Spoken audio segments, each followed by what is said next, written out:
This is The Gorge. It is a podcast where my friend Sara and I gorge ourselves on overanalyzing a topic.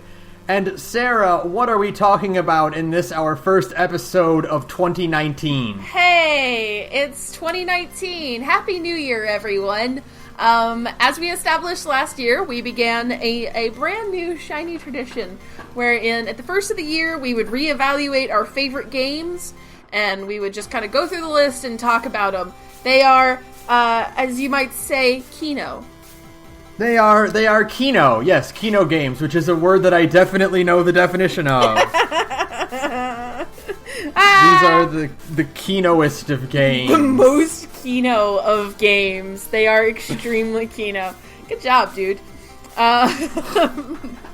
So, yeah, we said last year we would just kind of go through our top 5. I feel like this year will be a little bit shorter because mine haven't changed much. I know yours have.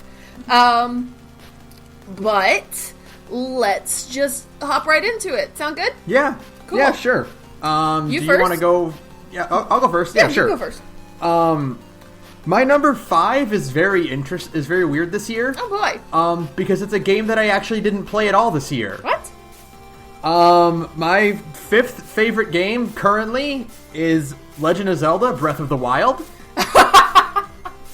Right, okay. A game you haven't played at all this year, but you haven't played. I didn't play it in, I think I maybe played a little bit of it in 2018, but not any, and it's a very recent addition to the list. Right. But I didn't play it that much, but I was just thinking, because, so I've been playing Smash. Right. And Smash has Breath of the Wild Link in it. Yes. And it's got a Breath of the Wild stage with a lot of Breath of the Wild music. Ooh.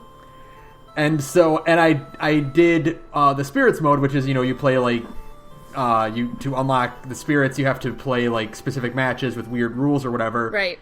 And I did the Breath of the Wild Zelda Spirit match. Oh, yeah.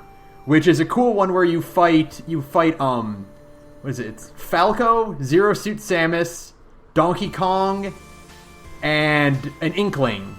Oh. Before you fight Zelda. Oh, I get it. Yeah, okay, like each of the Guardians. I get it. Yeah. Okay. And so I did that, and I'm like, huh, Breath of the Wild is a really good game. Man, that is a really, really good game, Breath of the Wild was. Breath of the Wild is a pretty good video game, as it turns out. Maybe just a little bit. It's interesting. Yeah. I was re-listening to the top 5 episode from last year to kind of refamiliarize myself with what I said, so I wasn't repeating myself too much, because I know I'm very guilty of that. And you mentioned, when we were talking about Mario Odyssey, you're like, it was a toss-up between this and Zelda. And right, yeah. So it had to get on the list. I guess it had to get on the list because Breath of the Wild is stunning. Breath of the Wild is a game I have not played at all because I don't own a Switch, and I really wish that guy on Facebook would get back to me about selling me his. I would really, really like to own a Switch, y'all. And I would like to play Breath of the Wild. I'd like to actually give it a shot because there's some stuff about it that what I know of it, I'm like, but I also feel like I would like to give it a try to determine my actual level of, Mm-hmm. Yeah, it's, there are a lot of open world games out there, and I think Breath of the Wild is one of the first that actually really captures the kind of feeling that, well, not to dunk on them, but always to dunk on them, that Bethesda tried to capture with Skyrim and Fallout. Right. That level of, hey, it's you, and it's the environment. Right, yeah, absolutely. I think Breath of the Wild does a way better job of that, not only just because the world is very big, but also because, there's always something. There's not always necessarily a landmark, there's not always necessarily, a beacon or a point on your map, but there's always something to look at. Right. And they've done a whole, design document essay about, how they utilize triangles to focus the player on a target, to make them see over the horizon, how they designed hills and everything, and pathways to kind of guide players without necessarily giving them, an arrow or a map marker. Right.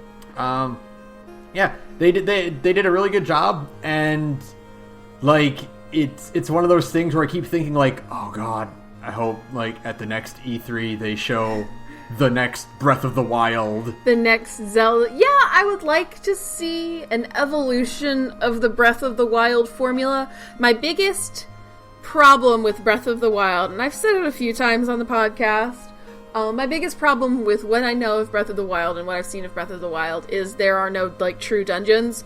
There are the Guardians, or whatever they're called, and all of them kind of use the same assets and are very kind of, like, samey, and, like, I am enthusiastic for the future Breath of the Wild, like the sequel to Breath of the Wild or whatever, that uses that formula, but also has 7 dungeons in it. Like, that is the perfect... In my mind, that's the perfect Zelda game, you know? I think... Okay, so one of the cool things that Breath of the Wild does is that it doesn't have dungeons, but what it does have on just the open world is, like, these maze islands. Yeah. Where you just kind of, like, you float to an island, and there's really only one entrance into there. Yeah, you can climb the walls if you have the right equipment and everything, but it's more designed to kind of, like, just be a big maze on the overworld. Right. I would love to see that turned into, like, a full dungeon. Yeah. Where you don't, like, go into a new zone. Yeah. You stay in the overworld, but there's just a dungeon that's there. Right, yeah. I would love to see an overworld dungeon, like you said, in finger quotes, that, like, takes a bunch of shrine puzzles and combines them and is like, here, you know, like, you can still do shrines in, like, this idealized version of Breath of the Wild I have in my head, where you still do shrines, and then dungeons are like, if you do X number of shrines, then this dungeon becomes available to you somehow, and then that dungeon is like a quiz that's like a test, you know? It says, hey, you've learned a lot of stuff from solving a bunch of shrines. Now here's a really big one! And there's, like, a cool weapon inside of it or something. I don't know. Yeah. I feel like... But again, I can't really even judge Breath of the Wild intelligently because I've never played it. Like, I've seen it played, I've listened to people talk about it, but I've never actually, like, played Breath of the Wild, so I don't think I can speak very authoritatively about it. I would still like to play it and give it a shot, you know? If I could just get my hands on a Switch. Yeah. Just... They're still so expensive. But also just, like, you know, aesthetic, music. Yeah. Everything. It's just such a cozy game. Right. And that's just nice to think about, and, like, being able to just kind of explore that environment, like, literally however you want at your own. Like, every game tries to be like, you can do whatever you want, but this one feels like the first one that actually really does feel like you can kind of go about the challenges literally however you feel like doing it. Right, yeah. You have many, many ways to interact with the world. And that's cool. And plus, you know, the return of the Wind Waker aesthetic is always appreciated, of course. Oh, man. I was like... Yeah. So, Wind Waker is for a long time been my favorite Zelda. And because it's the best Zelda? It's fucking best. And Toon Link has been my favorite Link for a while. And then Breath of the Wild put Link's pajamas in the game. And then I was like, oh, Breath of the Wild Link is my favorite Link then. Okay, well, that was easy. That was simple enough. Good for it. Good for you, Breath of the Wild. Just clap it out. Clap it out. Okay. I was listening to the podcast. I was listening to this podcast to the last episode, and I was like, we could probably speed these discussions up about these games, but we always get lost on, like, the esotericity of, like, these games and just, like, get into the minutia, and it's like, we should probably just do more episodes about these games if we're gonna do this. So, this is one that I like. There's a question mark next to it on my list that I have written. So number 5 for me is, and this comes with a big giant asterisk next to it, either Devil May Cry 1 or 3. I'm still not sure. I think it's 1. Really? Just in term... Now, okay, the thing about, like, favorite games is it's different from quality video games. You know what I mean? Right. Like of I've course. said before, like Final Fantasy VII, surprise, is on this list again. But it's not my favorite Final Fantasy. My favorite Final Fantasy is 12, right? Right. But in terms of favorite, in terms of a thing we discussed recently, playability, in terms of like lots of emotional aspects and things like that, I like 7 more, even though I think 12 is my favorite. It's hard to quantify. I know. Makes no sense. Right, Don't worry about it. Right, no, we did a whole episode about the idea of well, you are. Yeah, there was. We still don't have a good definition for it, folks. I did see the tweet though recently that was like, my review of Smash Bros. Ultimate is that my brain forgets what depression is when I play as the Fat King Crocodile. There you go. And I was like, that's it. That's kind of what it is. What's that, Hannibal Buress from the Eric Andre show? You did it. You boiled it down to its bare essentials. It took us 2 hours to figure out what a tweet did in 3 lines. Like that's the feeling. It's not necessarily the best or like the one you have the most fun is, but yeah, my brain forgets what depression is when I am the fat crocodile. I feel happy, and that's what DMC 1 is. Like, that's the asterisk. It's like, yeah, technically 3 is the better video game. I enjoy 3 a lot. Like, 3 is the best Devil May Cry. However, number 5 is Devil May Cry 1 because there is just something so infinitely enjoyable about, like... So, I thought about it too. DMC 1 is the first, now that we've been back in DMC, like, super hardcore, and it's, like, eaten my life, and I don't know what other video games are anymore. I was thinking about it, and for one, I referenced DMC in last year's episode, like a fucking oracle. I called it. You heard it here, folks. Any game I mention in this specific episode is prophetic. It will come true. The sequel to your favorite video game that gets mentioned here will happen. I promise you. Alright? And don't at me if I'm wrong. Anyways, I mentioned DMC, and I was thinking about it.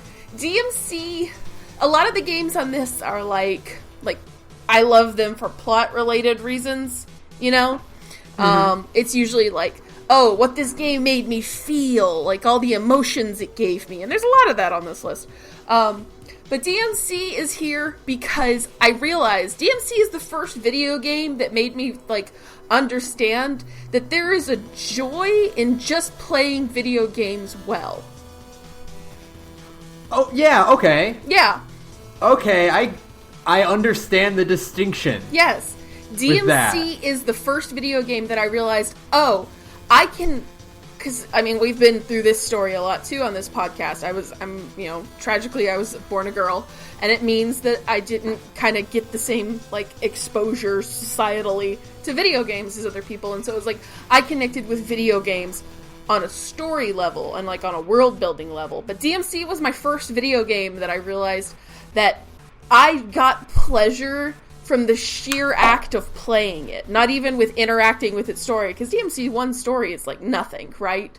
Right. Dante literally has, like, maybe 15 lines of dialogue in that whole game, okay? I think we talked about it during the episode where it's like, yeah, a lot of these things, it's like, the game is just telling you, the player, what to do with there's no context. No in-game context as to why you need to put the brain on the pedestal. Yeah, it's absolutely. Just something that Dante is doing. It's just the video game is telling it, and you are doing the thing. Like, that's it. You know, and like I was listening to Matthew Matosis has an excellent playthrough of DMC 1. It's like 2 hours long, and it's DMD, no damage taken, all S rank run. And he does a commentary track over it, and he mentions that the scene after Mundus kills Griffin, that little speech that Dante gives that's, like, super cheesy about how great his dad was, that is the most Dante speaks in the whole game. It's only 63 words. Okay? So there's not a lot of plot to go off of in DMC, and that's the thing. DMC was the first time I ever realized, oh, just enjoy playing video games. I don't need my video game to have a plot. Like, I prefer my video game to have a plot, but I also just get pleasure from the act of pushing the buttons, you know? Mm-hmm. So that's why DMC is number 5 on my list, because it was like an epiphany moment for me. I was like 12 or 13, and I was like, oh my god, I just like playing video games. It's not just for the plot. I just really like video games. Okay, cool. So, yeah, that's why. And I mean, like, DMC has an atmosphere that literally no other game has topped yet. Like, unless 5 does something fucking magical, I don't even think 5 will beat it. There's just something about, like, the nature of the castle and the music and just the kind of simple nature of the story that just... You can't beat it. There's something magnetic about the atmosphere of DMC1 that none of the other games have been able to top, probably because they did lean so hard into, like, the Wacky Wahoo Pizza Man thing. So, you know, and that's fine. I like Wacky Wahoo Pizza Man time, but DMC1 just has a quality, so that's why it's number 5 for me. Yeah, and then you also mentioned that, like, it's not just playing, but also playing well. Playing well makes you happy. And that's important because, like, yeah, there's I know that Mario Odyssey was on my list for very similar reasons that it's on your list this year, or Devil May Cry is on your list this year, where it's just like, oh, I just like to play the video game. And it makes me happy when I get an S rank. Yeah, but, like, Devil May Cry is different because you also get the reward when you are doing it competently. Yeah. Not when you figure out the flow, when you figure out how to do combo good. How to combo. When you get that first S rank and you get your first S rank mission, you're just like, oh, I get it now. Okay. Mm-hmm. So, yeah, so there's still just, like, a good sense of just satisfaction that comes with playing a video game well, and DMC was the first time I ever realized I had that part of a thing in me. So yeah. Cool. Next. So my number 4 is also a newcomer to this list. Oh boy, you really mixed yours up, huh? It is The Return of the Obra Dinn. Yeah, I knew that was gonna be on there somewhere. This is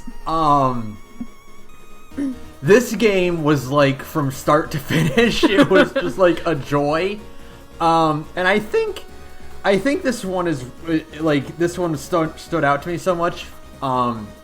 Because, again, I'm always tickled by the using gameplay mechanics as a way to tell your story, and only gameplay mechanics can. But it was also really nice to do that in a way that wasn't, like, a meta-narrative, like a lot of the other games use for that. Right. I just, like, and also just the mystery aspect, the exploration, the kind of piecing things together as you go, that the fact that you're constantly like, oh, right, yeah, you're always having those moments where the light bulb turns on. Right, that wait a minute, but if he was here, okay, so in that scene he's over here, so he's got to be this guy because he can't be the other guy. Okay, he was talking to that guy. Right, yeah. Oh. Yeah, it is. It's that rush of, like, when you do an objection in Phoenix Wright and the music stops. Yes. It's that for an entire game. It's that single rush of the when it clicks in Phoenix Wright, or when they are like when you yourself have to, like, pause and go, wait a minute, wait, oh, that's how he did it. Wait just a goddamn minute. it's that feeling stretched out for an entire, like, 9 to 12 hour sequence. Yeah. Yeah, it's like the most satisfying feeling in the world. And it's like, and I mean, yeah, it's helped along by an excellent aesthetic and just a cool little gameplay hook. You can only see the last few minutes of the last few seconds, of a person's life. And that's a cool little hook. You've got to just determine everything through that. That rules. That rules. Yeah, it's it handles the mystery aspect, I think, a lot better than other mystery games that I've played. I don't know, maybe there's better mystery games out there, but like out of the Phoenix Wrights and the LA Noirs and the Professor Laytons, like this game is like it tickles my brain in all of those best reasons the way those other games did, but like this is just like a full compact like experience of it. It's like only about that one thing. Like Phoenix Wright and LA Noire are about other things, but the Return of the Obra Dinn is only about that singular gameplay aspect. This shit is uncut. It is raw. It is just the purest substance. It is pure 100% black tar Colombian gameplay. Colombian puzzle solving. Yeah. Oh, I totally get it. Yeah. Mark Brown did a Game Maker's Toolkit. He did a really good video about how like the simplicity of Obra Dinn's, like all you need to get is a name, how they died, and who killed them if there is somebody who killed them, right? Right. So simple compared to other things.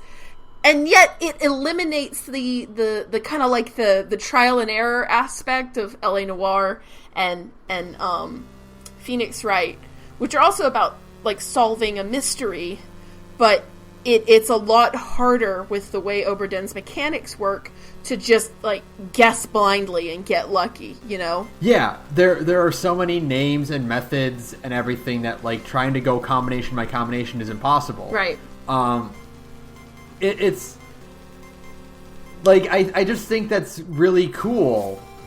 This idea that it's just the mystery. You are not you have to piece things together with your own brain. You can't just kind of go down the list of your evidence and your locations and just kind of like think about, well, okay, it's got to involve this because I picked up this object, you know? Right. Obviously those games need that because there is a lot more going on in them. You know, you can't be expected, like, if LA Noire's crime scenes didn't have markers that Cole could just walk up and pick things up and add them to his notebook, it would be impossible. It'd be a nightmare. Yeah, absolutely. Yeah, you would never solve anything. But like Obra Dinn gets that right in this way of just like, yeah, it's pure environment. You can't manipulate your environment. You can't pick up an object and add it to a diary. You have to just kind of look around and piece it together yourself. Mm-hmm. If you want to take notes, you got to write that out with your own real hands. With your own human hand.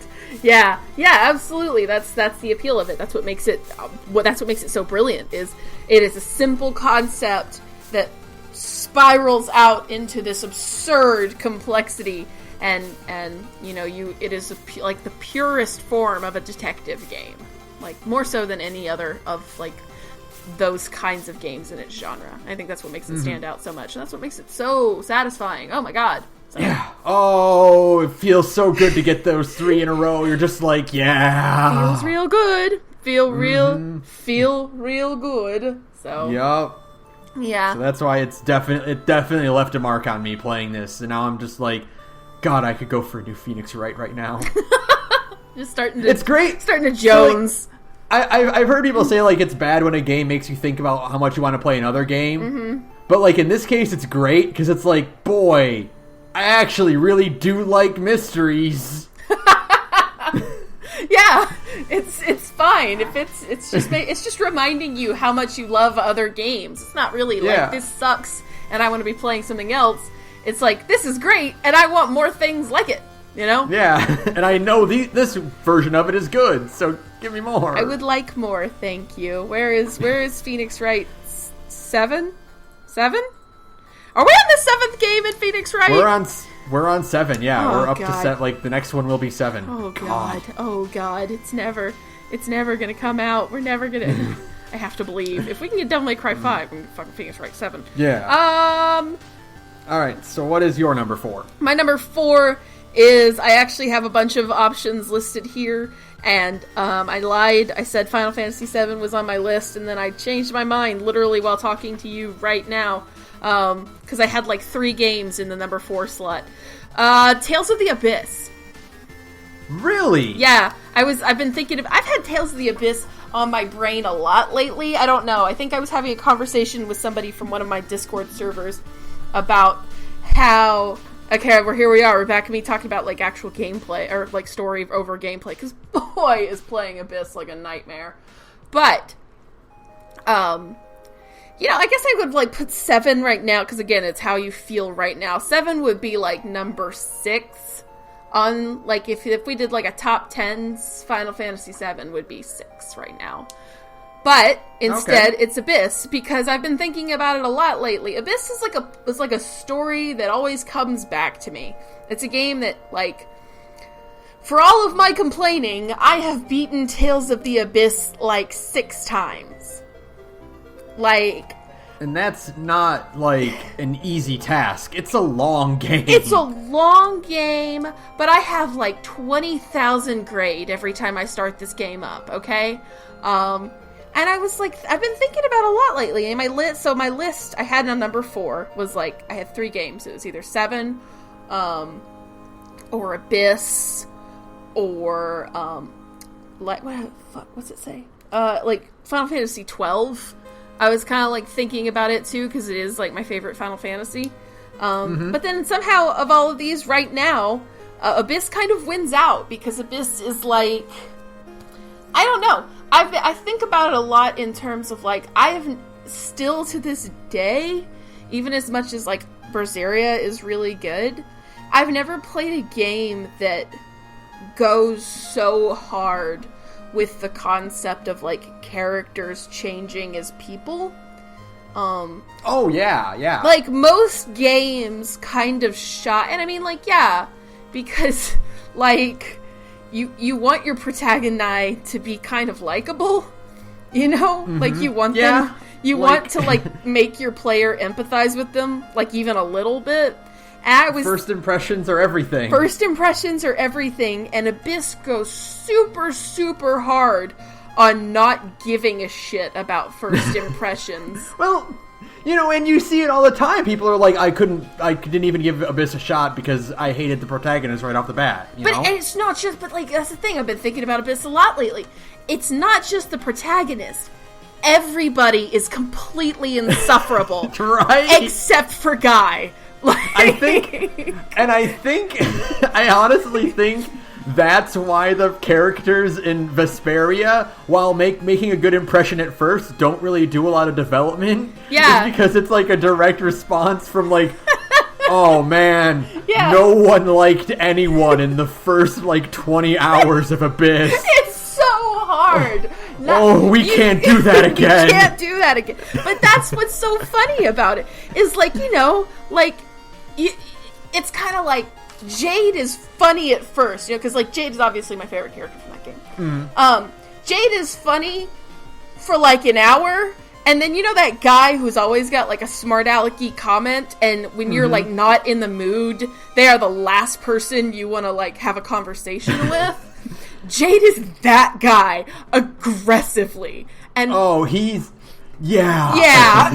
Yeah. So it's... And they really go hard on how unlikable literally everybody is. Like, I kind of love it, is the thing, because it's so different from other JRPGs, which try to kind of, like... Most JRPGs, like, I'm playing Dragon Quest XI very slowly right now.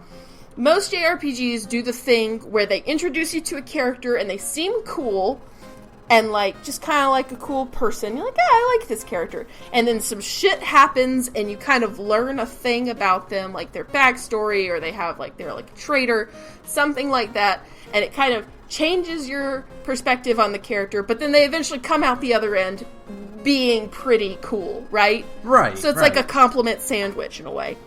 Mm-hmm. Not Abyss. Abyss does not give a shit about that. Abyss is an open-faced compliment sandwich. There's something really good under all of those piles of shit. You just gotta keep digging with that fork and you'll get there. And I mean, like, it's not, like, it's understandable because, hey, guess what? People kind of like it when characters are likable. Yeah, I get it. It totally makes sense. You want to root for your characters.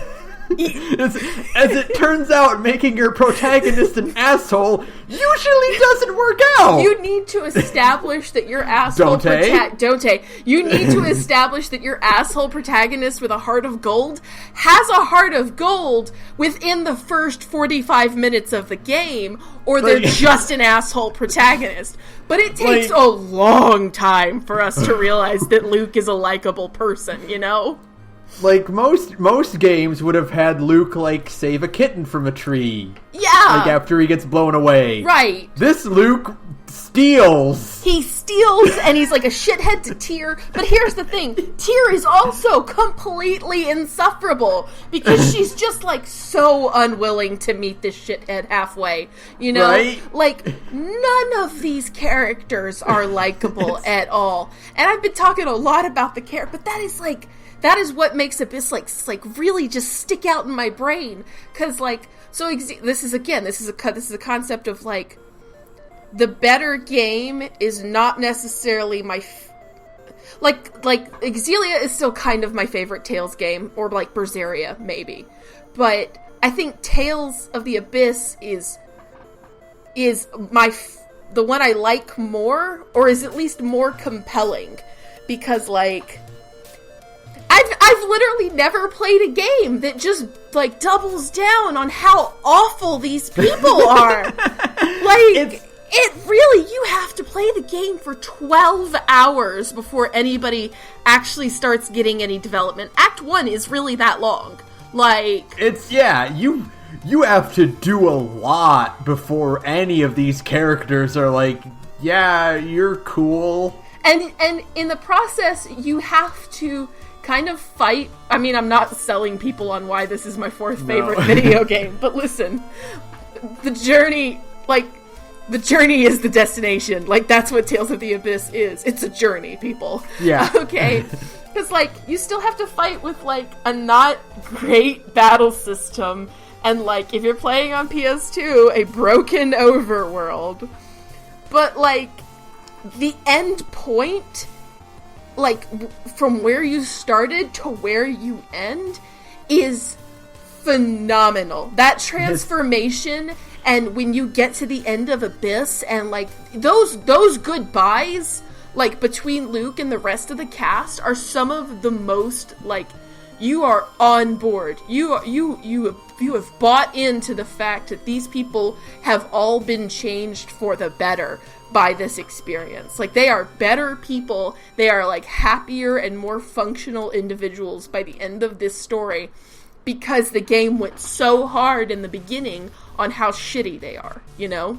Right, absolutely. And I think it's probably most helped by having the New Game Plus with the grade. Yeah. Because... boy, do you ever do the thing where, like, after you beat an RPG... you immediately start it back? You start New Game Plus up again, and you're like, oof! Yeah. Oh, yeah, right, it was like this! It was like this. You put, like, 50 to 80 hours into Abyss, depending on how much you care about, like, side quests and shit. And you come out the other end, and everybody is, like, better for it, and, you know, they are, like, fulfilled, self-actualized individuals, and then you restart the game and you're like, oh god, they were all insufferable. Somebody at Namco Bandai did fucking magic to make these characters likable. Actually, it's the writer who wrote Symphonia, so, like, yeah. That's why, like, Abyss just, no matter, I've played better Tales games. I think Berseria is a more solid package overall. I think I like the characters in Exelia more, but in terms of, like, sticking with me, and, like, my brain always goes back to the plus. But I didn't even get into, I don't want to keep talking about this because it's been too long. I didn't even get into the weeds of the plot of Abyss, and it's, like, crazy fucked up, like themes of, like, fate and family, and, like, you as a person, and it goes into a lot of, like, it kind of has a lot of the similar themes to Automata, of, like, what you deserve when you've done a bad thing. Like, I didn't even get into those weeds, and I'm not gonna. But no, because we did 2 episodes on Abyss. So. Yeah, so we're not gonna do that. But yeah, just for the character writing alone, Abyss deserves a spot on this list this year because, like, it is some of maybe the best character writing in a JRPG probably ever. The thing about the games on this list, at least for me, I don't know how close it is for you, but it's like, you know, these are the ones that you don't go back to, like, maybe physically to play it often, but, like, mentally. Yes, you that's are always, absolutely like, in that zone. Yes. Like, because that's how it was with Breath of the Wild, where I'm like, man, fuck, that game was really good. I didn't play it, but it was really fucking good. It is the games. I feel like the top 5 list is the games that stick with you.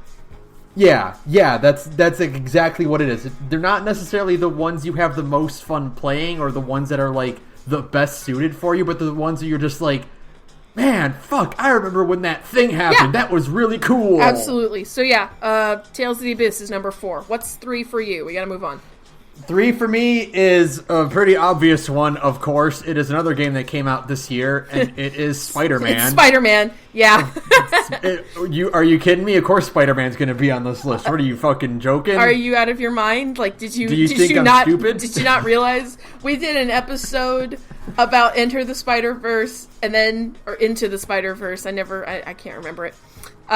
We did an episode about that, and then immediately the next episode, Ben was like, Spider-Man is Game of the Year. Yeah. Ben might like Spider-Man, y'all.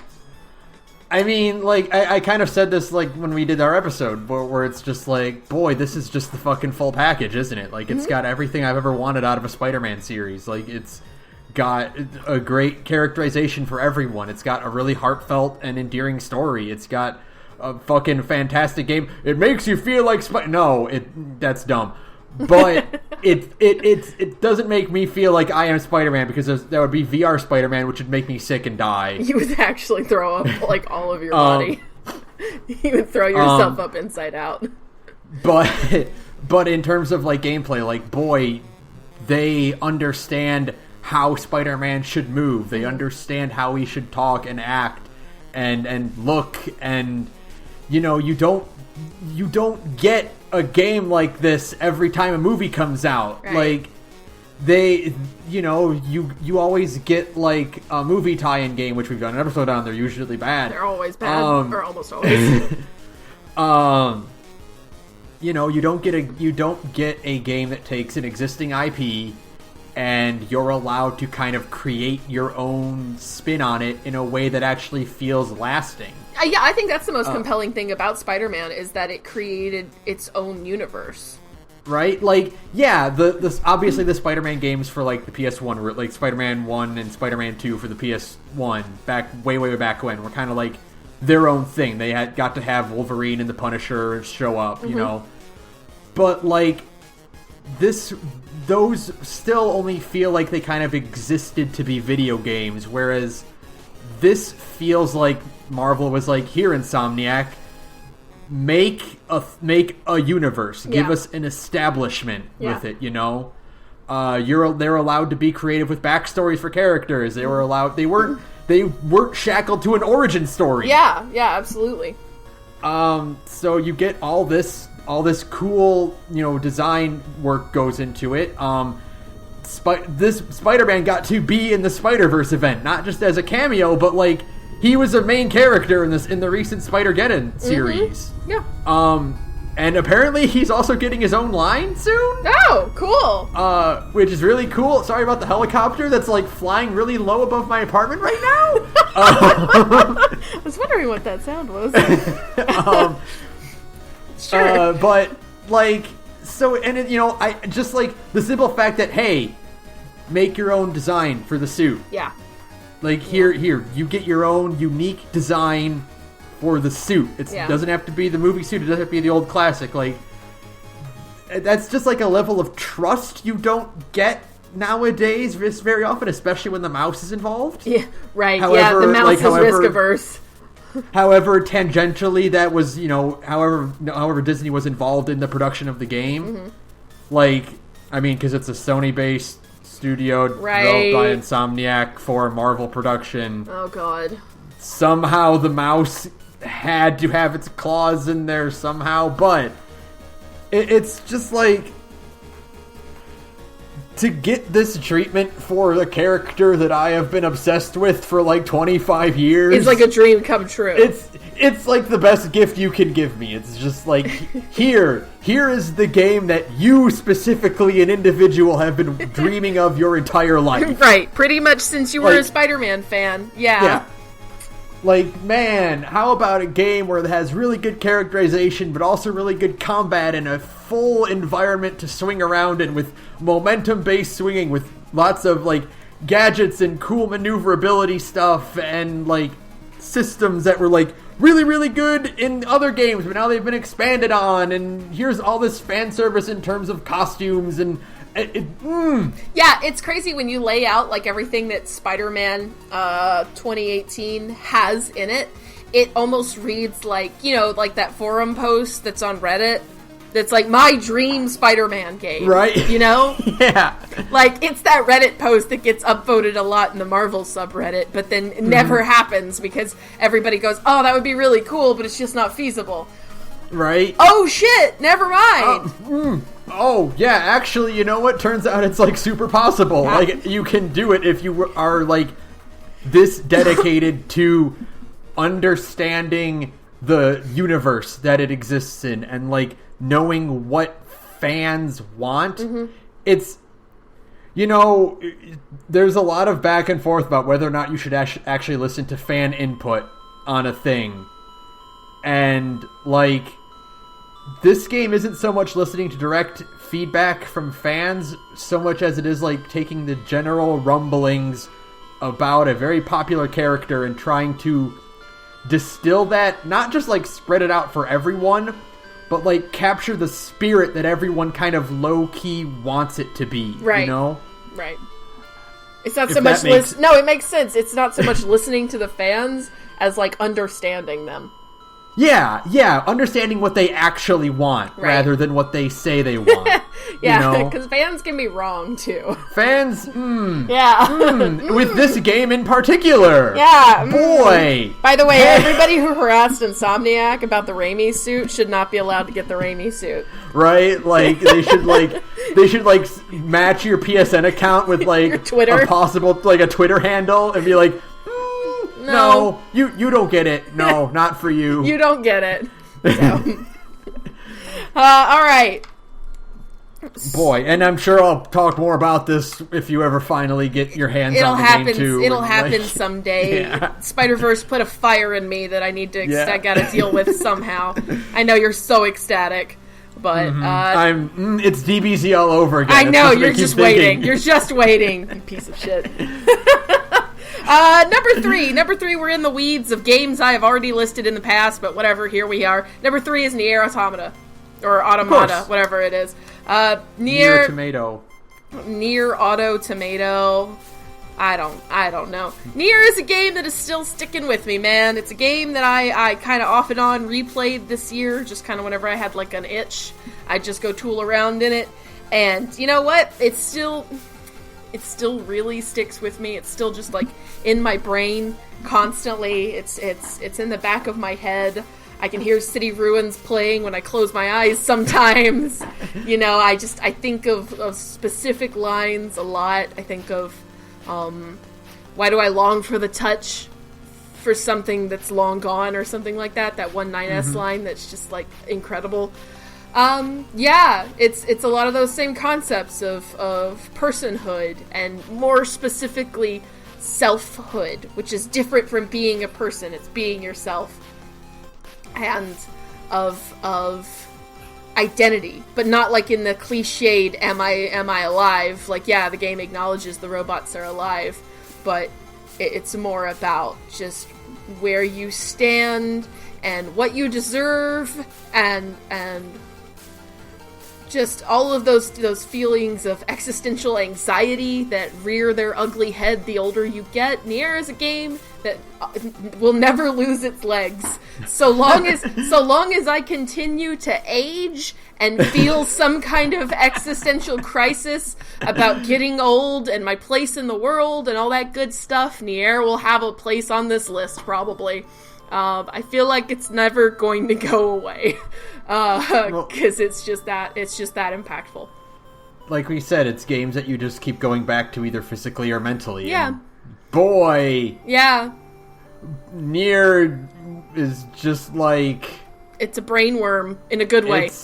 It sticks in you forever. It'll never go away. It'll never go away. Automata has a lot to say, and it says it very simply. Yoko Taro is a cool dude who came out like a few weeks ago, said like, I don't want you to feel like you need to seek out the external material for Automata, because everything you need is in the game. And boy, isn't that nice. That's nice. There is a lot of extraneous material for Automata about, like, the histories and stuff, but you don't need it to understand it. Like, the core of that game is in the game, and that is it. And I really, really like that. The emotional impact of this game and what we leave behind as people and as... like, humanity, what humanity leaves behind, and what you as a person leave behind as in a mark on the world, which are two completely different things, are both tied together and explored at the same time with a lot of pretty good nuance. Yeah, it's good. Automata is really, really good. So I don't want to... Yeah. Nier is one of those games where it's always like, hey, should I play Nier Automata? Yes, like, always. Sell me on it. And I'm like... I can't. Boy. So it's like, so I've been playing Nier. Oh, is it good? Yeah, what's good about it? I can't explain. Because you can't be like, it controls well, because that's not really the point, you know? Yeah. Yeah. Like, it's kind of like, it's kind of like trying to sell someone on Fate in the sense of, hey, do you think it's cool if, like, King Arthur and Alexander the Great fight in an anime battle? I mean, yeah, that's what happens. But that's not what Fate is about, either. Right. Fate is, don't get me started, Fate is either, like, the horniest thing on the planet, or it's about, like, post-traumatic stress disorder and survivor's guilt. Or sometimes it's both. Who knows? That's actually kind of what Nier is as well. It's either the horniest thing on the planet, or it's about guilt. Huh. It's got a little horny in it too. I mean, there's still 2B's booty. You can still detonate, and it's right there. But you know what? I still love that game. And, I mean, 2B's butt happens, but it's not what it's about. It's not what it's about. Yeah, I have spoken endlessly about Nier. Yeah. I don't want to fixate on this one too much. We have a 2-hour episode about Nier. I talked about it more extensively in last year's Best of, and I gave it Game of the Year of 2017. So I have spoken at length about how good and haunting I think Nier is. The only thing I guess I could finish it on is that Nier feels like a weird fever dream as a video game, and that never goes away, and for that feeling alone, it has to be number 3. So, yeah. Cool. Number 2. Number 2 for me is a returner. Okay. My last 2 are ones that return because they're kind of just like, yeah, of course they're always going to be there. Actually, no. By this time next year, it might be replaced. Oh. Because I'm talking about Kingdom Hearts 2. Oh, yeah.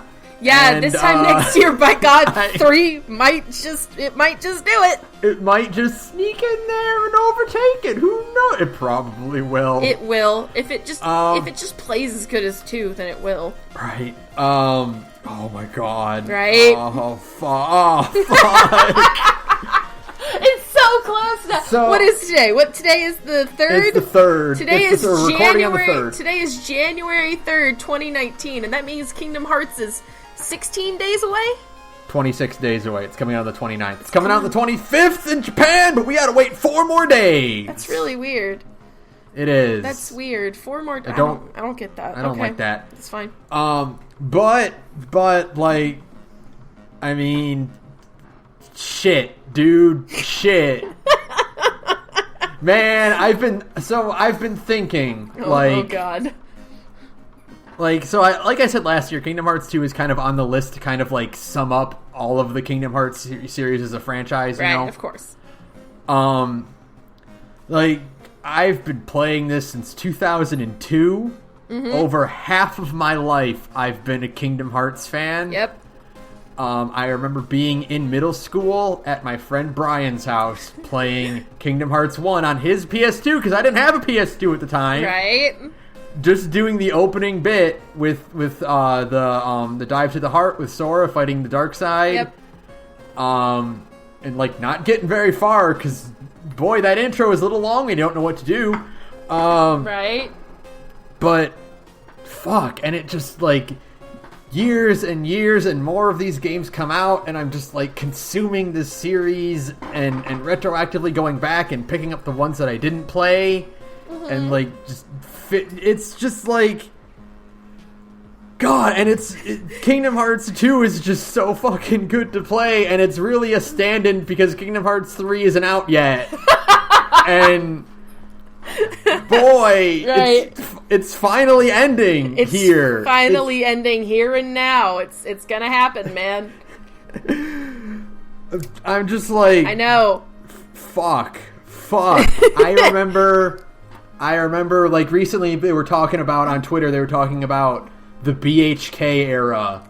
Yeah. Which is that weird time before we had like constant drip feed information where it's just like we had to examine the few trailers we got in like fucking QuickTime videos that we had to download and then like talk about it on your dial-up connection.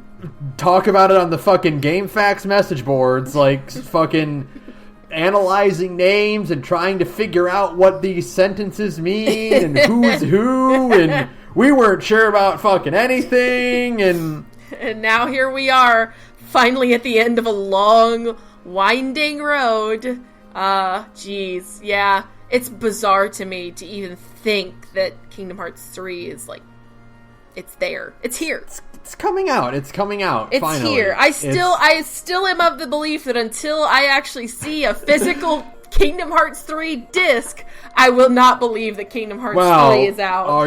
All you have to do is look really hard on Facebook and you'll find it. Oh no. That's whack. That's whack. That's whack. That's whack. That's whack. But no, and just like also fucking 2 is really good, and I literally learned something about 2 today. Oh really? What's that? How to set it so your like the ability you told me about today that in 3 where it's your magic won't be you'll have a bit of magic left before it respawns until you can use cure. Yeah. That's in 2. Oh, is it? That's just an option you have to set in your magic settings. Huh. So you can set it so that spells will not consume the last bit of MP. Okay. And then you just set it to so cure doesn't do that. And then you will always have a little bit left over for a cure if you need it. And like, fuck, I didn't know that. That's really cool. There's a lot going on in this game that's been out for 12 years, 13 years. Oh god. Yeah. Yeah, oh god. Kingdom Hearts 2 is like 13 years old? 12 years old? It's 15. Shut up! 14. 2005. Or is it 6? Shut up! It's a PS2 game! Oh god, okay, bury us all in the shallowest of graves in the backyard. It came out December 2005, yeah, so 14 years. Wow. Awful. I hate it. Thanks. I hate it. I also just love that clip I found recently of Haley Joel Osment, like... Oh yeah, slipping into the Sora voice. Because he has a role in a sci-fi show, and like he's like talking like a normal actor, and then his voice, he gets like excited about something, and he just naturally slips into the Sora voice, and it's like, boy, that's weird. That's a weird thing. Yeah, that's strange. It's just Sora being rude. Don't do that. Yeah. Don't be rude, Sora. Be a nice boy. Be a good boy. So. But yeah, so like fucking in 26 days. I will be playing Kingdom Hearts 3, finally. I won't actually know. I won't actually see Ben for, like, a month. No, I'll be gone. I'll be invisible. Goodbye, everyone. Ben's gone to the Kingdom Hearts farm. It's like when you're telling, like, you put the dog down. He went to the farm. No, he went to Kingdom Hearts. He's gone. He's lost to us. He's lost to darkness. So where he can play with Baymax and Rapunzel all he wants in a big field, in a very big open field with lots of exploration to do. Boy, these maps are big. They're very big and vertical. It's very nice. I saw a gameplay clip today of stuff in Pirates of the Caribbean, and I'm like, oh shit, that actually does look pretty hype. Boy, I wish I had more money this month, and maybe I would buy it. But I gotta pick between it and Resident Evil, and I've made my decision. So, yeah. Oh boy, yeah. So that's my number 2 is Kingdom Hearts 2 because 3 isn't out yet. Oh god. Okay, number 2 is another returner. These two are also returners, and you probably know them. Number 2 is Undertale. Undertale, of course. Undertale, of course, because guess what? Deltarune came out this year, or last year, technically, and reminded me, oh, right, Undertale is a really, really, really, really good video game. I remember now. After I beat Deltarune, I started playing Undertale again. I did a neutral run. I started a genocide run, and then felt bad and stopped. Which is how you're supposed to do it anyway, so you're fine. I got curious. I was like, I wonder what happened. And then I did it, and I felt really, really bad. And I was like, you know what? I'm good. I'm actually going to stop now.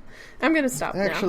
I actually don't need to do it. I actually don't need to. I'm good. I know what it feels like now. I have killed, and I shall never kill again.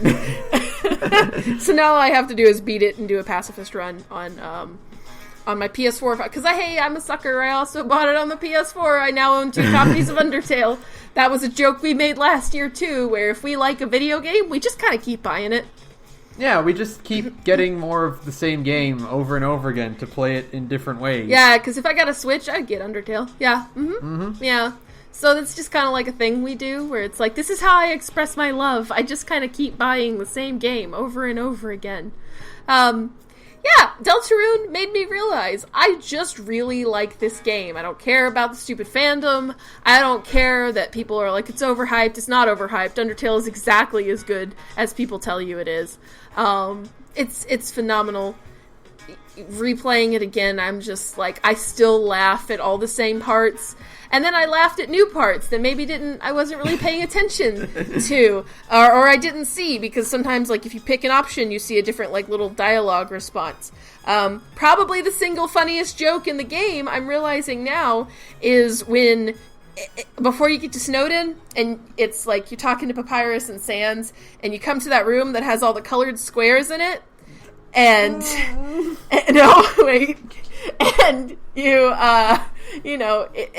Papyrus explains what each one of them does, and if he asks you, did you get all of that? And you can say no, and he's like, well, I'll just leave the instructions here on the floor for you. Or you can say, yeah, I got it, and he'll sync it, and it'll just make a perfect line to him. Like the random chance. I love that gag so much. I love that gag because he just pirouettes off screen. It's one of those things where, like, I'm like, okay, there's a possibility that I might have to do all this. Like, it might, or like okay, well, it's not obviously going to expect me to memorize all this right away. Either it'll be a thing that I keep failing and failing until eventually Papyrus gives me the answer. Mm-hmm. Or it'll randomly generate a perfect path. And either one is going to be hilarious. And the perfect path one is the best possible, like, outcome. Because Papyrus just spins off screen and Sans just keeps standing there smiling away because he's like, yep, that's about right. And it is comedy gold, baby. It is, like, honestly, some of my favorite jokes are just, like, the complete letdown like that. Mm-hmm. Like, build up, and then nothing. No, and I mean, just, like, the jokes. I mean, not talking about, 2 hours episode on Undertale in the past, and I've talked about Undertale a lot in other parts of this podcast, so I'm not going to go into it too much. So instead, I just want to talk about how, like, funny Undertale actually is. Undertale is hysterical. Like, all of the jokes just land, like, perfectly. There isn't a single, like, eye roller in the whole game. Right? And, I mean, like, all of the jokes are genuinely funny, and all of the dumb gags. I still think the Temmies are hysterical. Oh, of course. Oh, God, the funniest joke is, other than, you know, the papyrus pirouetting off-screen joke, is when you get to the Temmie village, and Temmie mentions being, one of the Temmies mentions being allergic to itself, and its face starts breaking out right there at the end of the conversation, and it just goes pop, pop, pop, and its, like, face, like, swells up. That is so funny. The timing there is so good. The dancing mushroom in the Temmie village that is like, you have to reflect on all your sins, is hysterical. Whole game is it's like, again, if we're talking about games that make me forget what depression is, then boy, oh boy, is the pacifist run of Undertale that. Like, absolutely. Even at its darkest moments, the pacifist run, and even like a pretty decent neutral run of Undertale is just, it is pure charming gold with a bunch of hilariously endearing characters who all make great jokes. Like, it's not just the Skeleton Bros, it's like Undyne is amazing, and Alphys is hysterical. I mean, everybody is so funny, and I love it. I love Undertale. I've talked enough about it, but Deltarune has just reminded me how funny Toby Fox's writing is and how charming all of his characters are, and I think that's why it's number 2 this year, is because I was just reminded very aggressively how much I love this game. Of course, absolutely. So. Also, I just want to add, like, I think the best Temmie joke actually is in Deltarune. And it's the Temmie reading the graphic novel about a hot demon instead of studying.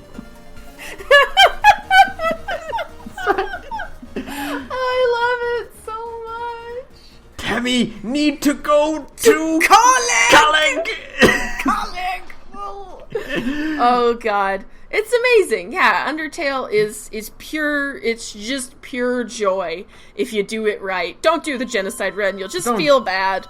Yeah, just do pacifist. Just be the nice person. Be the good person. Have fun with it. You know, explore around. Do a neutral run to see, like, what kind of endings you get, and then do pacifist and be satisfied, you know? And then put the game away for a year. That's what I did. Yeah. Put the game away from a year and let it just kind of, like, churn away in your mind. And anytime you want to feel kind of, like, comfy and nostalgic, just fire it back up. It's nice. It's a good feeling. Mm-hmm. So, that's it. Number 2. We're flying through this list, damn it. We are. Good. Because a lot of them are duplicates, like my number 1. Which is... Yep. It's always going to be this one. It's always going to be Chrono Trigger. It's always going to be Chrono Trigger, man. I'm sorry. Always. It's fine. It's fine. I understand completely, you know? Boy, that's a good RPG. Boy, it's a good video game, right? That's a once-in-a-lifetime game. Like, boy. Wish they'd, like, put it on more stuff that's, like, good and not the PC port. Oh... Wish they'd just, like, re-release the DS version, just the regular old DS version. Why did you have to keep trying to fix it? You broke it. What have you done? What's wrong with you? Yeah. Like, all you had to do was just put the DS version on the PC. You didn't have to do anything else. You didn't have to try to clean it up. It looked fine already. Boy, those sprites still hold up really fucking well. Yeah, it turns out, like... The nice thing about coming into the 2018 version of this episode is that, like, we went through a whole, like, Dragon Ball thing, and we're still kind of in the thick of, like, a whole Dragon Ball thing, because, like, the Broly movie is just kind of, like, right there, it's coming, and it was a good way to remind me, oh, right, Akira Toriyama is a god, and, right, yeah, and those designs... those sprites really reflect, like, his design sensibility, even just being sprites. Right? Yeah. Boy, man, just... Oh... I know. We did a whole episode about... Again, we did an episode about Chrono Trigger already. So, like, it's all in there, but fuck, man, the game looks beautiful. It's got the good Toriyama art. It's got the good music that still holds up. The game... Why are double and triple text not a thing in other games? Like, I fucking... don't know. They should be in everything. That's why Xillia is like the most fun Tales game. Maybe not the best Tales game, but it's why it's the most fun. Right? Because turns out double text rule. Yeah. Yeah. They're fucking cool. It's great. There's tons of side quests, and they do the side quests right, where it's just all at the end. Like, this game does a bunch of really good, like, RPG things that should be staples already. Yeah, it's weird that, like, all of Chrono Trigger's stuff didn't just kind of, like, stick around forever. Like, easy to find side quests. Boy, I'm really looking forward to Vesperia next week. Right? I'm looking forward to playing Vesperia with a guide open. Right? It's like... These aren't things that are like, oh, that's a really cool gimmick for this game. It's like, boy, this is just an upgrade. It should have just been industry standard. Like, this is just a better version of how normal turn-based JRPGs are. Yeah. Yeah, you know, it's a shame that it didn't stick around in the form... that those ideas didn't stick around in the industry. It's just like, everybody's doing it. Like, yeah, I think most JRPGs... would benefit from some kind of, especially turn-based JRPGs, would benefit from some kind of double text system. Like, I can't think of a JRPG that would not be improved by it, you know? Like, right. Persona 5 would instantly be a better video game if it had a true... Like, the randomized team-up attacks that are in P4 and P5 could be just like a thing you pick, and it uses both characters' turns. Why can't I do that? Yeah. You know? There's no reason not to be able to do that. Like, it's a good thing to do and makes your team feel more connected and dynamic. Yeah, it's crazy. Yeah, I would really like to see a lot of those concepts. And it's just like, there still hasn't been... I haven't played Radiant Historia, but I know that a lot of the team that made Chrono Trigger made Radiant Historia, so I would like to give it a shot someday. But it's weird that there just haven't been that many JRPGs that handle time travel. Right? I mean, I think, like, there's one Dragon Quest that does it, and technically Final Fantasy 1, but that doesn't count. That's more like a loop. Yeah. That's different. That's more like an end game thing than like a main, like, integrated into the story in a significant way. Right. Like, yeah, it's a whole thing that hasn't been explored in a way. Like, not just time travel, but also time travel to using different eras for your different overworld maps. Yeah. Is, like, that's a gimmick that can be explored and utilized, especially with these much bigger games that are coming out. Maybe it's just they don't want to keep remaking the same map over and over again. Man, Maybe. It's just like, there's so many. There's, like, all of these plot concepts in Chrono Trigger are so interesting, and just the idea of, like, fallen civilizations and literally changing the past so that the main character doesn't die, and, like, trying to, like, being from the past. I don't know, there's something super compelling about being from the past and trying to prevent an apocalypse that you will never see. I think that's part of what makes Chrono Trigger's cast so likable, is that they are all, every single one of these characters will be dead by the time the apocalypse happens, and they still care. Yeah, there's, you know, that's the whole thing, is it's not even going to affect them, not even close to affect them. None of them, even like Robo is a post-apocalyptic creation, and he could just stay asleep forever, and every other character will be dust by the time 1999 comes, and they still care. It's just nice. That's great. It's a cool, like, characterization thing, and... It's a pretty good flip from the assholes in Tales of the Abyss. Yeah, a little bit. A little bit. It's a little bit, yeah. But that's cool, you know? It's the other side of the coin. Like, yeah, really shitty characters are compelling, but also just, like, genuinely good people with, like, a nice rapport, and they don't really go through, like, a ton of development, but their kind of interactions amongst themselves is enough to make you care. And that's cool, yeah. You know? I like that. It's just a very, very good game, and I've been playing it for a very long time, and I love it every time I play it. It never gets old. Ever. No, it never does. Speaking of games that never get old, you know what's on my list.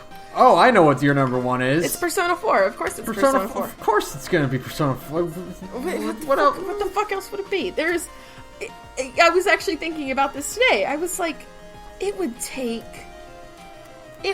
something astronomical to move P4 out of the number 1 slot. Like, you would have to be... I can't even think of the hypothetical game that could take its place. I can't think of anything that could... Like, in my own brain, I cannot come up with a dream game that could take P4's place. You know what I mean? Right, yeah. Like, it's just perfect. Because if somebody asked me, hey, what is your, like, ideal JRPG, I would go, it's P4. Like, I said it before. Persona 4 is functionally perfect. The Golden, specifically.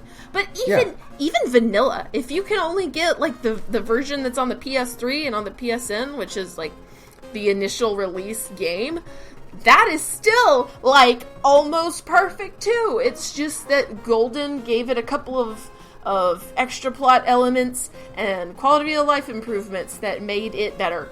And it's those... It's just that Persona 4 does everything right. It does everything mechanically just, like, perfect. There's nothing in P4 I would change. Yeah, no, absolutely. Like, maybe, like, one little plot element that I brought up in the past, but even that is just, like, whatever. Nothing can be truly perfect, but something can come as close to perfection as physically possible, and I still think that's Persona 4. Unless somebody made a really good argument against P4's, like, greatness, I cannot think of anything that just does everything right. I think Persona 4 looks exactly the way it needs to look. I don't think it needs a graphical upgrade.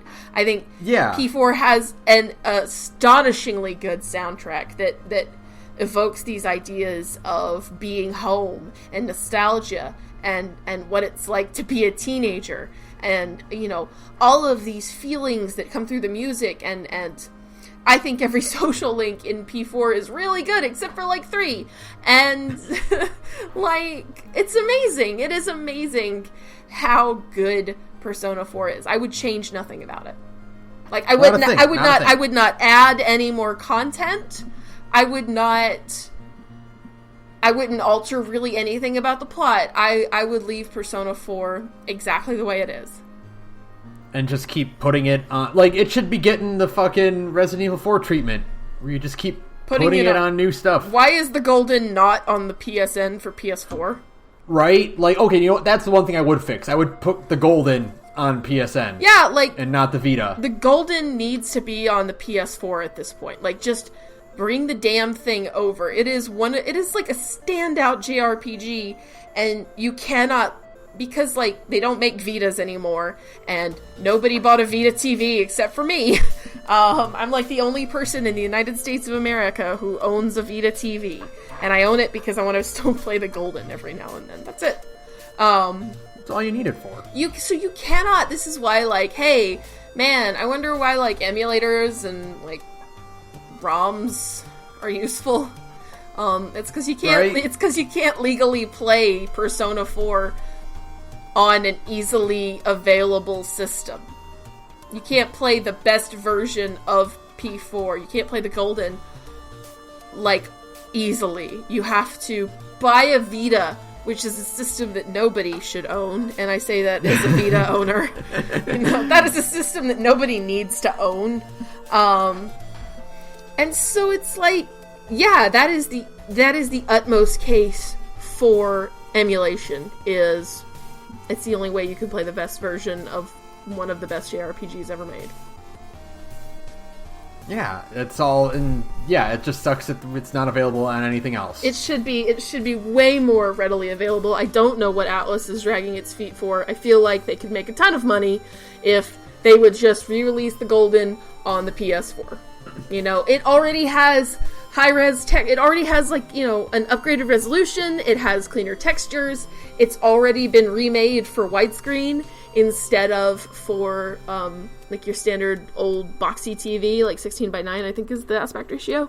It's made for a widescreen because the Vita has a widescreen. Like, you could easily put the Golden on the PS4 and charge like $20 for it and then make money hand over fist. I don't understand. I mean, it's not like Persona's not popular right now. Oh my god, I know. Like, what are you afraid of? The fact that Oh, okay. Actually, yeah, I get it. They're afraid because Persona 4 is a better video game than 5. And it's like, oh god, we need to convince people to buy P5R. We can't put Persona 4 the Golden out. Nobody would buy P5R. You're right. Well, then what you do is you put the Golden as a bonus game with that's P5. So smart. Yeah, P5R should come bundled with P4G. That's so good. Yeah, that's the way to do it. Yeah, that's smart. Atlas, hire us. We're geniuses. And then that's why P5R has, like, P4 bonus content in it. Like, it's got, like, a cameo scene. Yeah. Like, going to the island in P4. Oh, P5, yeah. you go to Inaba for, like, a spring trip. Oh my god, that would be so good! That's all I need. Yeah, it's perfect. That's all you need. You're welcome. Pay us, give us money.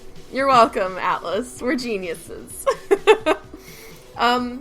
Yeah. You know, it's funny because, like, we've done this twice now, and it's like, I've got to find something new and innovative to say next year about Persona 4. Because, oh boy, it's never going away. It's just gonna keep being number one. It's just gonna, maybe something will come out, who fucking knows. Next year, maybe, like, DMC 5 this year. Jesus, God, it's 2019. Oh, God. It's coming out. It's happening. Maybe DMC 5 will show up and punt either, like, Nier or Undertale off this list. Who knows? Maybe it'll just kick DMC 1 off. But, like, nothing's taken Persona 4 off this list unless it's just a fucking masterpiece.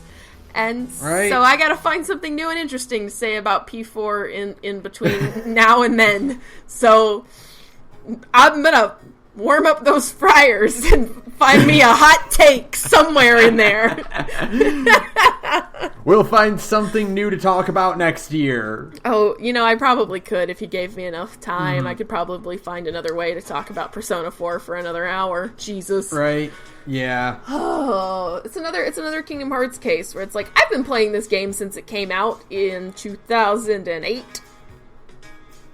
Yeah, you could probably find something more to talk about. Like, that's 10 years or 11 years worth of playing. Oh, like, God. Yeah, you can figure out some more bonus content. I'll figure it out. Don't you worry. So, yeah. Yeah, that's all right. Any honorable mentions that you can think of off the top of your head? The only ones that were still up in the air for me was I was debating whether or not Mario Odyssey returns. But I figured Breath of the Wild, like, was more fresh on my mind. Mm-hmm.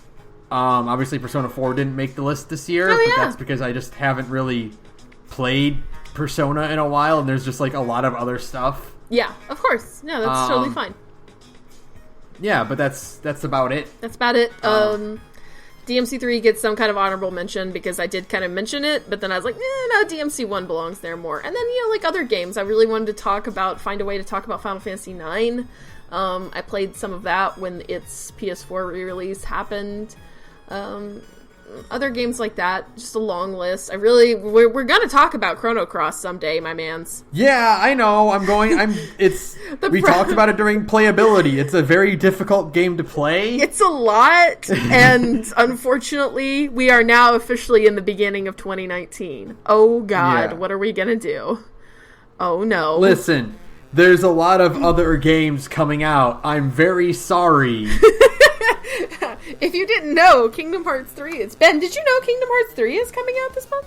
I didn't realize it was this month. Oh my god, I know. Yeah, it's, I know you don't really keep track of it that much, but yeah, Kingdom Hearts 3 is coming out this month, so I feel like maybe the Chrono Cross episode will have to wait.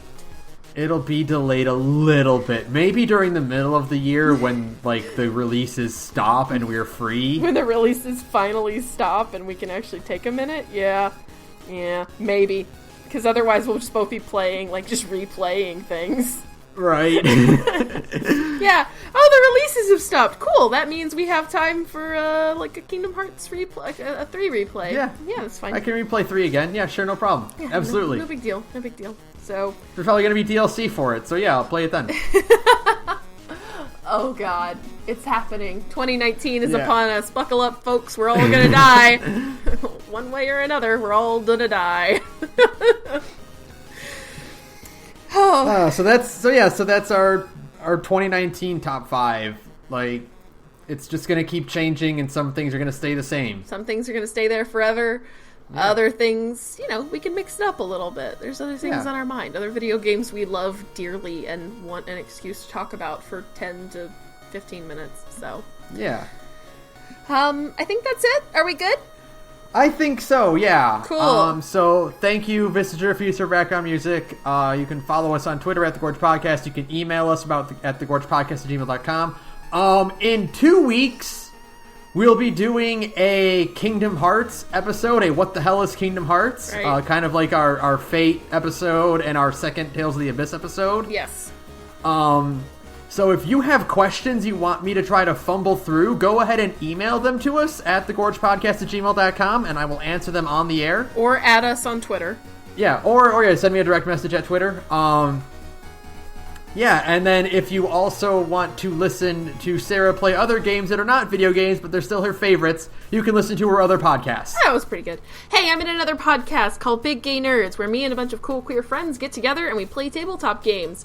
We're finally getting back to Blades in the Dark. Hooray! Yay! An absolutely excellent system that's based around stealing stuff in a cool kind of diesel, like whale oil punk. Is that a thing? Oil punk? Oil punk? I don't know. Whaler punk? Whaler punk. That's good. Yeah, that kind of aesthetic. It's really cool. You should come check us out. We're at Big Gay Nerds on SoundCloud, and you can find the links to the rest of our social media from there. Thanks. Alright, so that'll do it for us. What do you got this week? Oh boy, what do I got? Oh, I got it. Boy, I mentioned that I was doing like an Undertale, like genocide run, and I'm gonna admit to you now at the end of the episode, where hopefully most of our listeners have like turned it off at this point, unless they really, really like hearing me talk specifically about like things I hate. I'm not gonna lie to you. The whole reason that genocide run stopped is because fuck Undyne. I mean, honestly, if the purpose of those two boss fights, like Sans and Undyne, is to stop you from like destroying the world, it worked. Cause oh my god, I'm 30 years old. I don't have those kind of reaction times anymore. So that's never happening, and Undyne really did save the world. Everybody's hopes and dreams reached her, and I was stopped, and now I have to go do a pacifist run instead. Fuck that shit. I don't have those kind of reactions. Are you kidding me? Like, can you imagine, like, the Undyne boss fight, right? It's really hard on, like, a neutral run, but, like, imagine those little arrows coming at you at the speed of light. With no time. No time to react. I don't know how I got through the base Undyne fight, because, like, I couldn't, for the life of me, grasp the reversing arrows. Oh, no, that's the thing, is I got through, like, the first phase of her boss fight, like, I got her, like, her health down to, like, a half, and I was like, yeah, I'm doing this, I'm making it happen. I'm dying a lot, but I'm making it happen. And then I got to the phase where she did the reverse arrows, and I turned the game off. I was just like, I can't do it, so, yeah, that's where I'm at. So fuck that. I guess fuck me for trying to do a genocide run. I deserve that. So, yeah, that's what I got. Good night, everyone. Yep. Good night, everyone.